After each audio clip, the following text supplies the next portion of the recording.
Na-turnover na ni Mayor Benjamin Magalong ang ilang technical report sa bagong Special Advisor ng Independent Commission for Infrastructure o ICI na si Rodolfo Azurin.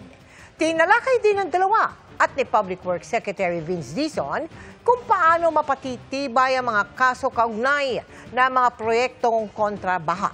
Nakatutok si Dano Tingkungko. Nagpulong sina DPWH Secretary Vince Dizon, Baguio City Mayor Benjamin Magalong at ang pumalit sa kanya bilang Special Advisor ng Independent Commission for Infrastructure o ICI na si dating PNP Chief Rodolfo Azurin. Bukod sa turnover, pinag-usapan nila kung paano mapapabilis ang investigasyon habang sinisigurong mauuwi sa conviction ng mga ihahaing kaso.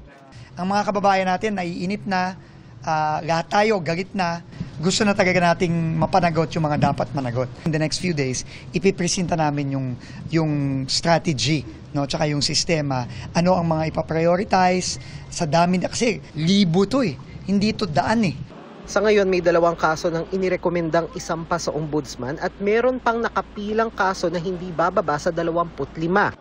Kasamang ito-turn over ni Magalong kay Azurin ang mga technical report. Yan ang magpapatunay talaga mga substandard o kaya ghost sa mga project. Unfortunately, nung nag-resign ako, magpasalamat din ako kay Mayor Benji. Marami siyang maitutulong pa. Officially, kahit wala na sa ICI. Sinabi rin ni Magalong na wala siyang nakikitang problema kung hindi isa-publiko ng ICI ang mga pagdinig nito. walang anomalya yung we're trying to ferret out the truth, ano? At meron sensitibo na mga nire-release at nilalabas sa Kongreso. 'Di ba? Kwan 'yon, 'di ba? Open yung hearing. Pero finally nung may mga tinatanong na sa akin ng mga sensitibong bagay, I requested for an executive privilege, 'di ba? Executive session. Ikinatuwa naman ni Dizon ang naging pahayag ng Anti-Money Laundering Council o AMLAC na sinisilip na rin nila pati offshore accounts ng mga sangkot sa flood control scandal. 1,600 ba na accounts na ang na-freeze?